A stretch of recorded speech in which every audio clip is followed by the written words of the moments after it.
Les fondations sont en cours pour que d'ici quelques mois, 21 logements sortent de terre, avenue Pasteur à Roulin, là où auparavant se tenait le foyer des mineurs. Sur le chantier, 16 entreprises s'affairent pour permettre une entrée en janvier 2023 dans les appartements. 3, 2, 1, top ! 1014 personnes étaient sur la ligne de départ des 10 km de Sarreguemines. 2 ans que l'avenue de la Blise n'avait pas vu une telle foule, l'édition 2020 ayant été annulée.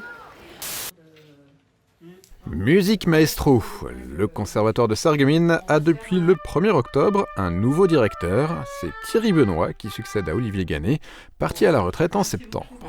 Le nouveau venu a déjà derrière lui une longue carrière, professeur pendant 33 ans, spécialiste en flûte à bec et au bois, puis directeur d'autres conservatoires pendant 11 ans. Son dernier poste était à Saint-Louis dans le Haut-Rhin. Cette maquette pourrait être l'avenir de la friche des faïenceries. Elle fait partie des 8 autres qui ont été réalisées par 60 étudiants français et allemands en architecture et urbanisme. Vendredi dernier, ils ont présenté la base de leur travail à l'hôtel de ville de Sarreguemines. L'exercice, imaginez à quoi ressemblerait le site dans quelques années. Cette route située à Petit-Ré-d'Erchin est bien connue des habitants du pays de Bitche. Connue pour sa dangerosité pendant l'hiver, la descente de la Fromule ne fait pas partie des parcelles concernées par la loi montagne. Cette loi exige des automobilistes de s'équiper pour l'hiver.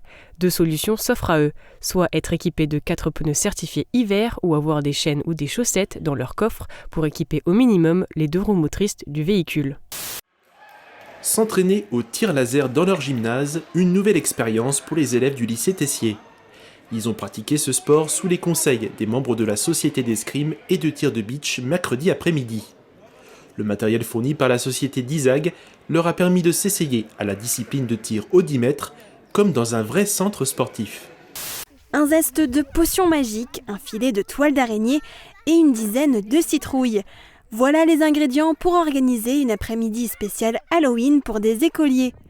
Les clés du jardin et les arboriculteurs ont mis à disposition leur espace pour les jeunes créatures et l'équipe pédagogique de l'école élémentaire de Rèche a mis en place plusieurs ateliers.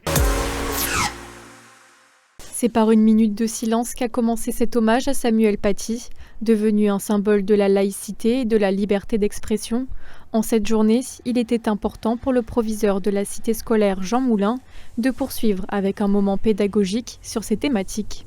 Drapeau en berne et recueillement accompagnent cette minute de silence en hommage à Samuel Paty. Un hommage républicain voulu par le maire Alexandre Cassaro devant l'hôtel de ville de Forbach. À 14h pile ce lundi, dans plusieurs établissements scolaires de Forbach, des élus ont fait la dictée ELA aux élèves.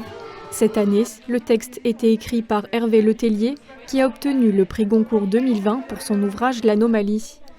1939, soudain nous sommes partis. Voilà le titre du projet monumental qu'organise le Chœur régional de Lorraine avec l'aide des municipalités, du département et de la région Grand Est. Une partie des choristes se sont réunis lundi soir pour répéter sous la direction de Jacques Ilox. À l'intérieur comme à l'extérieur, les sapeurs-pompiers sont partout pour des démonstrations, des expositions ou des stands d'information. C'est la première journée Best Pompiers. Elle permet au service départemental d'incendie et de secours de se faire connaître et au centre commercial d'attirer un public nombreux durant toute la journée de samedi. Des tout petits pour un grand nettoyage. Au printemps dernier, l'opération Nettoyons la nature n'avait pas pu réunir tous les enfants du quartier pour cause de Covid. L'école maternelle a l'occasion à son tour de participer. Une centaine d'enfants de 2 à 5 ans ont mis leurs chasubles et leurs gants pour rendre leur quartier plus propre et donc plus beau. Une fois les charlottes et les casques enfilés, direction le chantier du futur IFSI de Forbach. Des collégiens venant de toute la Moselle ont pu ce matin se plonger dans les coulisses des métiers du bâtiment.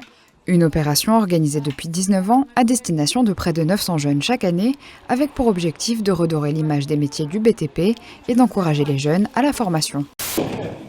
Une matinée découverte du jeu de quilles, voilà une bonne occasion d'attirer du monde pour faire découvrir la discipline chère et par la même occasion travailler en symbiose pour une plus large cause.